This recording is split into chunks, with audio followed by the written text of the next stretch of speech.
Welcome to power debate. నేను బ్రహ్మనాయుడు. ఇకపోతే మాజీ ముఖ్యమంత్రి వైసీపీ అధినేత వైఎస్ జగన్మోహన్ రెడ్డి తన భావోద్వేగాన్ని వ్యక్తం చేశాడు. దాదాపు గంటన్నర పైగా ఆయన ప్రెస్ మీట్ నిర్వహించి అనేక అంశాలు మాట్లాడారు. వాటిలో కనుక ప్రధానంగా చూస్తే కూటమి ప్రభుత్వంపై ఆయన నిప్పులు చెరిగారు. సో గత ప్రభుత్వం బియ్యాన్ని డోర్ డెలివరీ చేస్తే ఇప్పుడు కూటమి ప్రభుత్వం మద్యాన్ని డోర్ డెలివరీ చేస్తుందంటూ మండిపడ్డారు వైకాపా అధినేత మాజీ ముఖ్యమంత్రి.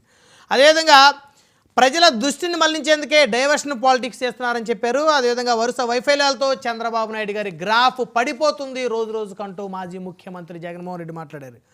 బాబు గారి 12 నెలల్లోనే 1,37,546 లక్షల కోట్ల రూపాయల అప్పులు చేశారన్నారు. అదేవిధంగా తమ 5 ఏళ్ల పాలనలో 3,32,671 కోట్ల రూపాయలు అప్పు చేశామని చెప్పేసి జగన్మోహన్ రెడ్డి గారు చెప్పారు. కానీ చంద్రబాబు నాయుడు గారు మాత్రం కేవలం 12 నెలల్లోనే 1,37,000 కోట్ల రూపాయలు అప్పు చేశారని చెప్పేసి మాజీ ముఖ్యమంత్రి అన్నారు. అదేవిధంగా Vijayawada MP TDP MP Kesineni చిన్నికి కేశిరెడ్డికి వ్యాపార సంబంధాలు ఉన్నాయన్నారు. కేశిరెడ్డిని అప్రూవర్గా మారమన్నారు. ఆయన అప్రూవర్గా మారినట్లయితే ఆయన వదిలేసేవాళ్ళు. ఆయన అప్రూవర్గా మారకపోవడం వల్ల ఆయన్ని కేసులు ఇరికించారని చెప్పారు మాజీ ముఖ్యమంత్రి.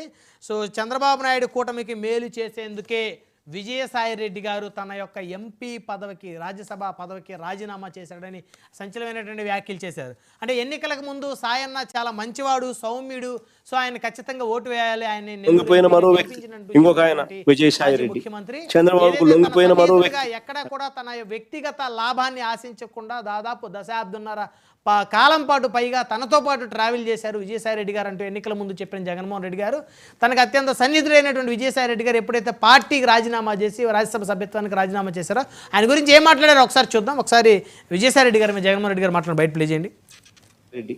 చంద్రబాబుకు లొంగిపోయిన మరో వ్యక్తి రాజ్యసభ సభ్యుడిగా 3.5 సంవత్సరం తనకు టర్మ్ ఉండగా చంద్రబాబు నాయుడు గారు కూటమికి మేలు చేసేందుకు ఆయన రాజ్యసభ సభ్యత్వానికి ఆయన రాజీనామా చేశారు. వైఎస్ఆర్సీపీకి ఎమ్మెల్యేల బలం లేదు, మళ్ళీ రాజ్యసభకు వైఎస్ఆర్సీపీ పంపించే అవకాశం ఉండదు అని తెలిసి తన రాజీనామా వల్ల చంద్రబాబు నాయుడు గారి కూటమికి మేలు జరుగుతుందని తెలిసి తన 3.5 సంవత్సరం టర్మ్ ఆ కూటమికి తాను ప్రలోభాలకు లోనై అమ్మేసి అలాంటి వ్యక్తి ఇచ్చే స్టేట్మెంట్లకు ఏం వాల్యూ ఉంటుంది?